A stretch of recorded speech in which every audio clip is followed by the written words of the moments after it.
The Classic Tetris World Championship is back in Pasadena, California next weekend. With a new qualifying format and 28 of the top 30 in attendance, this is certainly going to be the most competitive CTWC ever. There are so many interesting storylines, so let's take a look at 6 of them. Let's start off with a name you'll hopefully all recognise, Blue Scooty. Unanimously considered the best player in the world, he's ranked number 1 on the Premier Poll for 6 months running. Scooty has had a frankly ridiculous year of Tetris. He got a new score world record of 40 million points with his first rebirth in December and now holds 6 of the 10 main category records. He even got a 29 start max out with invisible pieces. He's won 81 of his last 87 ELO matches since last CTWC, and he's only lost 1 time since September. And it gets even worse in CTM, where he's undefeated since August. He won CTM October, No Cap November, December, January, February, March, but where have Dog and Alex been? Well, since a record-breaking sweep from Dog at the Space City Regional, Scooty has won their last 6 matchups online. As for Alex, he's not been playing as much this year, citing a loss of motivation, but we all know he turns into a different beast at CTWC. Scooty has been known to feel the pressure at the biggest in-person events, and the pressure is definitely on. With an eye-popping rollover FMS in the last 3 months, it's Scooty's CTWC to lose. Let's hear from him. He's here with me now. Scooty, do you feel the pressure to perform this CTWC, considering the fantastic form you've been in? I think that I do feel like a little bit of pressure, but I feel like I feel like I'm gonna play like how I do online, and I'm just gonna leave it up to everybody else if they beat me or not. You feeling confident?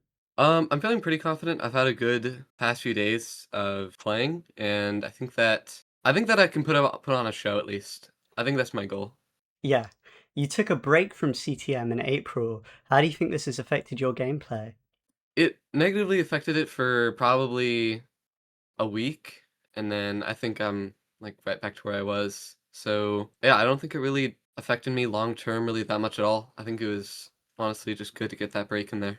So what was your reasoning for taking that break? One, didn't really like the pressure of having to keep up like this streak of winning, and I didn't want people going like expecting me to win every single time. Hmm. But I think the last time I took a break off CTM was sometime in 2023. So I it's think it was been in October 2023. yeah. So it's been a little while, so I just Yeah, wanted like some time away from the game. yeah, that's fair enough. And how are you planning to tackle the new qualifying format? Honestly, I think if I just play like I have been online, Yeah. then I think that I can get first seed. I've been trying some mock qualifiers online, and I got 73 points, which I Oh, think the dog could beat that. Dog is really good, but I think I'll at least be one of the top 3 seeds, fighting with yeah. like Alex T and Dog. All right, well, good luck in the tournament and thanks for coming on. All right, thank you. Who can stop him? Well, another contender is certainly Sidnev slams out a Tetris 1.8 here for Sidnev. Sidnev holds up her end of the bargain with a 1.8, gets it in 39. 2 1.8s in just 4 games for Sidnev. Sidner missed last year's CTWC, but the 2023 runner-up is back and as strong as ever, coming at least top 4 in every competition she's entered so far this year. She's already played more events than she did in the whole of 2025, a year where she maybe unexpectedly came second in Mega Masters, the biggest online tournament on the calendar. This year's Mega Masters is happening as we speak, so keep your eyes peeled on that. There are other players on the periphery of the big 3, including me, Menandi, but Sidnev, with the world record in the format, carrying a continent on her back, will be the one that I have my eye on. Speaking of Europe, this is undoubtedly the strongest continental contingent of contenders we've ever constructed, as Evesy, Tuggy, Violet, and especially SV and Danvi have had strong seasons and will try and end the American dominance of CTWC, but the spearhead is undoubtedly Sidnev, who is my second favourite to watch. I'm here with Sidnev now. Sidnev, you've been playing a lot on Nestris.org recently. Is that your preferred way to practice these days? Yeah, I would say so. It's very useful. I would say the way that the bots stack is not very realistic, but Mm. the important thing is that they just give a score that you need to chase down. Right. Yeah, it really helps, like, just simulate real matches and practice consistency, especially. Yeah, you recently overtook Scooty as number one on Norg. How do you fancy your chances against him right now? Probably not that good, but Scooty's obviously just the best player right now, and it would be kind of dumb to deny that. But the important thing is, at CTWC, it's only one match maximum Mm. that you facing against him. So if there's one set that I can beat him, and it's right there when it matters most, that's all that matters. You just had a great set against Cole. How are you feeling about CTL playoffs? I expect to win it. That's at least my goal. I don't think there's anyone in the playoffs that I have a bad matchup against that should beat me. Hmm. I do have a rough first round draw against SV, who I feel like is the best player there besides me. Right. Primarily, it's just more practice for CTWC. That's really all I'm focusing on. In 2023, you were within just one game of giving Europe its first CTWC title. What do you think of the European group this year? I must say it hasn't changed too much. Like, besides you being here, like, it's still kind of just SV, me, and Dan. Yeah, I do think SV and Dan have stepped up their game a lot. So I think they can definitely at least make top 8. Probably wouldn't be strange if they get the right bracket to make semifinals even. They would have to play very well, of course, but I think they've improved enough to have a chance. But what are your personal hopes and expectations for CTWC? Of course, everything depends on the bracket. I think as long as I don't face Scooty early, I can probably get to the finals again. Even if I face Scooty, planning on giving it my all, and hopefully I can give him a good match or even beat him. But it's tough to say before the bracket is drawn, but I hope I can at least make finals again. Yeah. And otherwise, semis is also good enough, of course. Sidney, thanks so much for coming on. Good luck at CTWC. Thank you. Drobot shocked the scene last summer, scoring many high scores in succession, which would be impressive in and of itself, but especially when you see he's just 10 years old. Looking to make his CTWC Gold debut, the 2016-born Wonder Kid played in bronze last year and made the semi-finals, but has improved massively since then, playing in 6 of the monthly Masters events. But despite how hard it is just to make Masters, winning in Masters is even harder, and Dro has had no luck there. He lost to Easy in a butt-clenching decider in his August debut, swept by Crab Rangoon in November, lost in a decider against Critical in December, and again against Somalian in January. After winning the third-tier circuit in March, he made his return to Masters in April, where he had a match against Crab Rangoon, but he lost! Stroh could not break through, and if he was going to do it before the World Championships, it would have to be on the biggest stage of all, the Mega Masters Championship in May. He faced off against Paco, an exciting new prospect like himself, and he managed to win in a sweep. He swept his next round opponent, Burbia, too, for good measure. The 10-year-old terror is the best he's ever been and is sure to make a splash next weekend. Let's talk to him now. I'm here with Zrobot now. Zrobot, when did you start playing Tetris? So, I started playing Tetris when I was 5. Yeah, around COVID when we were stuck at home and we basically had nothing to do. So, Cool. What was your PB progression like? Did it take you a while to overtake your dad? it took me like around 2.5 to 3 years to beat my dad.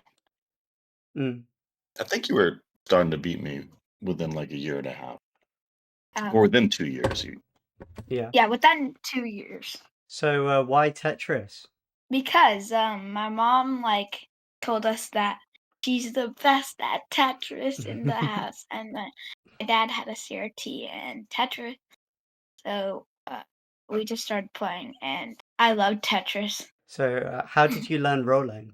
So I learned rolling like there was this tutorial, so and then this was before Tristot made his guide video, so it was super Mm. hard.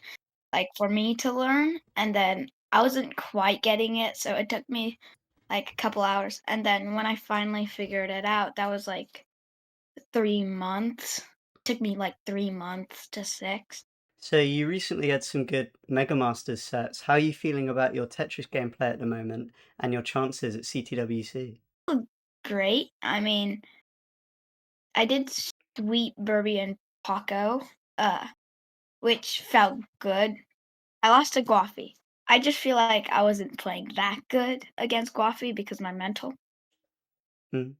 But I do think I will have a good chance at top 32 or top 16 CTWC if I get a good bracket position and not have the top players Yeah. in the first round. So, what are your long-term Tetris goals? Like, where do you see yourself in a year or 2 or 3? Well, one of my long-term Tetris goals is to beat every record. Oh, really? I know Wow. Scooty's doing that right now, Yeah. but I do want to do that. And another one is just to win the world championships before the age of when Dog did it, which is Mm. 13. Well, Dre, thanks so much for coming on and good luck at CTWC. Thank you. Who was that guy who beat Giroud twice anyway? Well, the aforementioned Space City Regional had one more surprise. A brand new, completely unknown player burst onto the scene and quickly managed to get a rollover high score, a PB that now sits at 2.2 million. Crab Rangoon has managed to make round 3 of Masters twice since then and has had solid finishes in 2 tough CTL Division 2 groups. It makes you wonder, how many other high-level players are completely unknown to anyone in the community, like Sam Z, who had only ever played one match before he revealed himself at Genesis and took a game from Dengler. Crab Rangoon set a new comp personal best last month in CTL with a ridiculous 1.6 million on level 36, a game that beat a PB of the opponent he was facing. That score is the highest outside of Division 1 all season. On the other hand, Crab has struggled with some consistency issues and his inexperience, and if we look at that same sheet, we can see his transition rates leave a bit to be desired. Which version of Crab will we see at CTWC? Let's talk to him now. Crab, how did you discover Tetris and when did you start playing? I discovered Tetris back in 2020. I first saw a dude play Tetris 99, and I watched the video so much that a Game Scout video popped up. From there, I just got really into it, and then come December, actually Christmas of 2020, I got a Bretron and a NES controller and a cartridge. And so that's when I started playing. So this is my 6th year playing now, going on 7. You played your first competitive match in August at the Space City Regional. Why did you wait so long before revealing yourself to the community? So I think it was just I never really had the chance to really get into the community. Being in Tennessee, there's not a lot of Tetris tournaments near there. But then we moved to Texas, and I was like, hey, I know there's a tournament there every year, so let's see if I can get into it. Found out Houston was going to have one, which is where I was happening to be moving to. Hmm. So from there, I was like, yay, I can finally get into the scene, join it. I did want to do, back when there was 2020 and 2021, I wanted to do the online CTWC. I just put it off. And so Right. that was just me procrastinating there. And then I just kept procrastinating and got caught up with all my other, schoolwork and all of that other extracurricular activities stuff. Hmm. But I moved down here. I have the opportunity. I'm like, let's do it. Let's finally get into it. One of my favorite decisions ever. Yeah. It's just a couple of weeks before your first CTWC. How are you feeling? Not terrible. Had a slump start of May, but I think I'll probably get through it come June. Everyone seems to, once the CTWC comes around, everyone's just locked in. So I'm thinking that's gonna happen probably. But no, I'm feeling really good. I've got my goals set in mind. I'm really happy with where I am at this point, and I'm just looking to keep getting better every day. You mentioned your goal set, so what is your target? So minimum target is just make gold bracket. That's the minimum. And I would at least, if I do make gold, my goal is to at least make top 32, maybe top 16. Crab, thanks so much for coming on. Good luck in the tournament. Thank you for having me. Winter has been an established player for some time and nearly beat Andy last CTWC, but she has never been as good as she is now, as very recently she broke the long-standing consecutive max-out record with 21 max-outs in a row. The session lasted for 6.5 hours. She must be great at the qualifying format, right? Well, in previous years, yes, but for the 2026 CTWC, they're ridding of the number of max outs qualifying system and introducing a new points-based system. Cartridges will now have uncapped scores, and you can get points based on this chart. An easy way to think of it is for scores over 1 million, you take the 100,000 digit, add 2, and that's how many points you get for that game. The format was originally designed by the people at Classic Tetris Wars. Shout out to them. It's been used at several regionals this year, and it's a popular and much more effective format, so it's a welcome change. I'm sure it won't deter Winter though, as she's proven significant killscreen ability and consistency, returning to Division 1 after winning a strong Div 2 group undefeated. In March, she made round 4 of Masters, and even took a game from Scooty after beating top players Dengler and Tetris Time, but she'll be up against her greatest challenge yet in this year's CTWC. Let's chat to her now. Winter, you've had a really dominant CTL season. How are you feeling about your form and your chances going into this CTWC? I feel like I've been playing pretty good recently going into CTWC. Say in Div 2, I'm pretty sure I only early topped once the entire season, just across 18 games, I think. I think at the very least, I'd like to at least get back to top 32. I think my goal would be to get to top 16. Top 8, I'd be kind of lose my mind at. I think for the qualifying bit, I think I'd like to get probably 30 points I'd be happy with. You mentioned that 24 max out record breaking session that lasted 6.5 hours, and you've spoken recently about some injury concerns you had. Is that session a sign that this is improved, or is that still on your mind? I definitely I'm having less injury concerns now with I think just playing a bit less and also just having more self-control with how long I'm playing. Is there anyone in particular you're hoping to play this CTWC? A rival, perhaps? I'd like to play Critical Apis. We've played a ton in CTBW, Classified Bi-Weekly, and we've always been really close. I feel like whenever I do beat him, I have to play kind of out of my mind too. Last time I beat him, I needed like a 1.37 FMS across 5 games. Being able to play at CDC like on stage against him would be cool. It's gonna be cool to play on stage in general. Yeah. All right, Winter, thanks for coming on, and good luck at CTWC.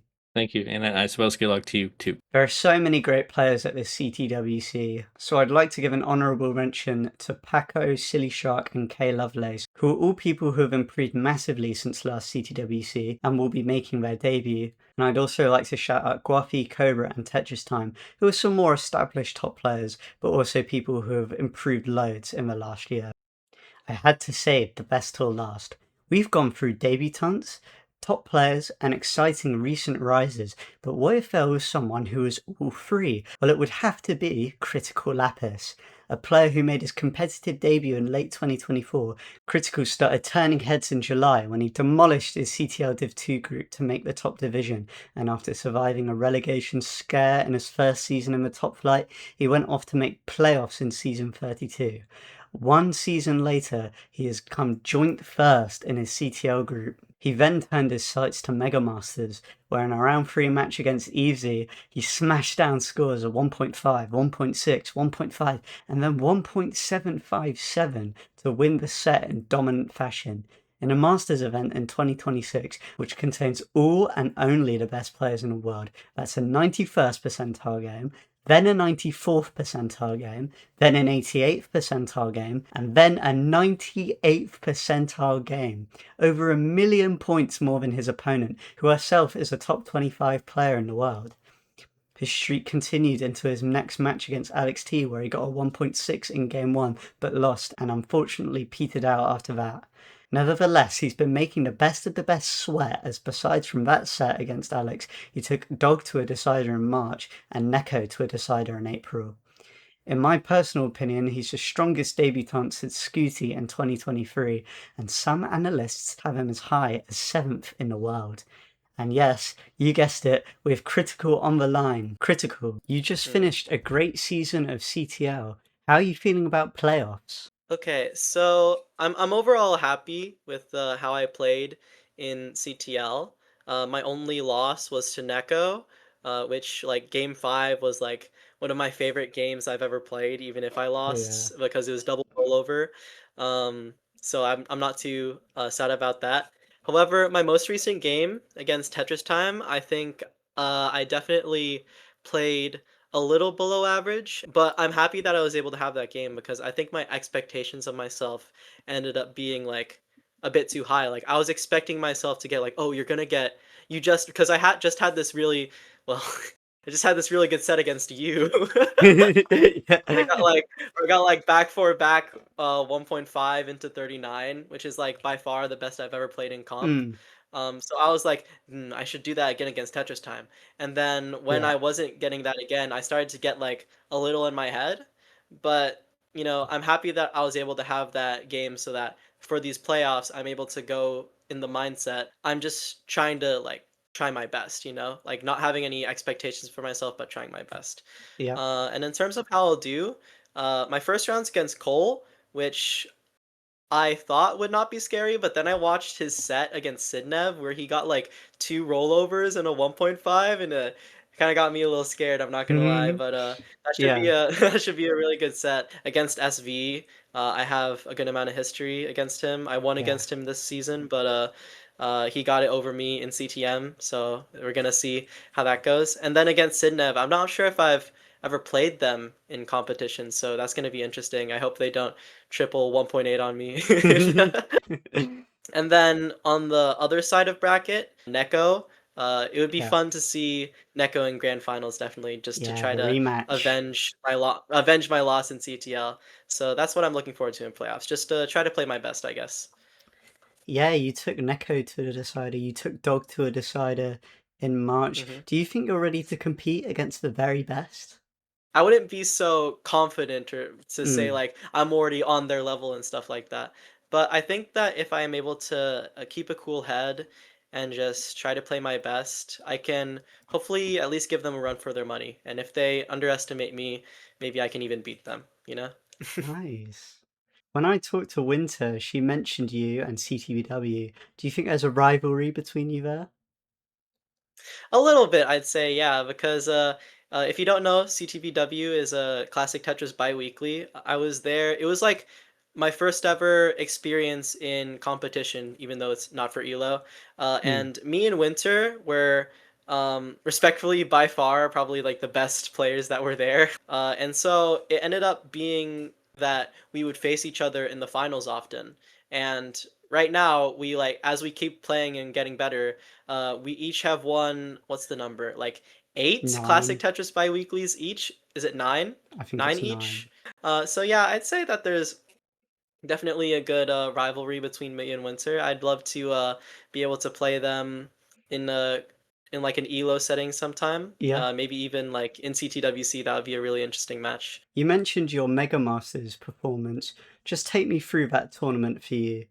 Well, in Mega Masters, first of all, it was a really good qual for me. The AO2 was like a rollover, and then I just couldn't put up like another good Yeah. scores. But I was still able to get a 1.5 average, but that meant I had to run into Alex T in round of 16. I feel like for so many tournaments where I try to like have a good run recently, I just run into someone like really good early. Like for Mm, example, the Masters in April, I qualified in seed 5, but I still mm, had to face SV before top 16. I was like, yeah. "Oh my gosh, how is that possible?" I was going in without like really an expectation of how well I'd play. Like I wasn't thinking about like I have to achieve this specifically. I was just trying to do my best on the day, and I think that's why I ended up like playing so well. Yeah. Just not having too much pressure, trying not to have nerves. If you look at me like during my games, like I was like listening to music and like having fun singing. But Yeah. not like to a point where I couldn't focus on the game. I think that the games that I played were also an example of some of the best stacking I've ever had. In the last two games against Alex, I think something that really was apparent was that into 29, I was behind like more than 100,000 multiple times, which is like Mm, obviously like he's a top player, so like I'm gonna be behind, but behind by like that much like means like I really have to work on my pre 29. So that's something that was apparent for me. And the Mega Masters run is really important for me because like it shows me that I have the ability to play really consistently over like 5 games. Like that was really good, but I want to make sure that as I said before, I need to temper my expectations, like not expect every set to be like that, and just try to do my best and not get in my head thinking like I need to be like Scooty, whereas like yeah. FMS over like all time is pretty much like 1.4 or 1.5. So finally, what's your goal for CTWC? Yeah, I think I definitely want to make it to Sunday. So Sunday is like Right. top 16 or top 8. Top 16. So yeah, making it to top 16 would be really great.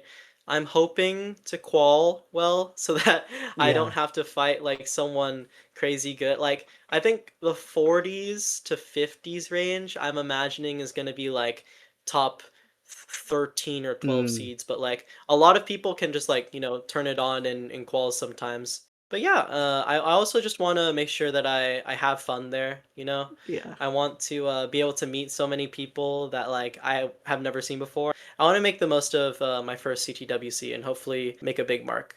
Critical, thanks so much for coming on. Good luck in the tournament. Thank you very much for interviewing me, Easy. Critical will be looking to make a run in the 2026 Classic Tetris World Championships in Pasadena, California, 5th to 7th of June. I will be there. I hope you will be, and I'll see you there. Thanks for watching.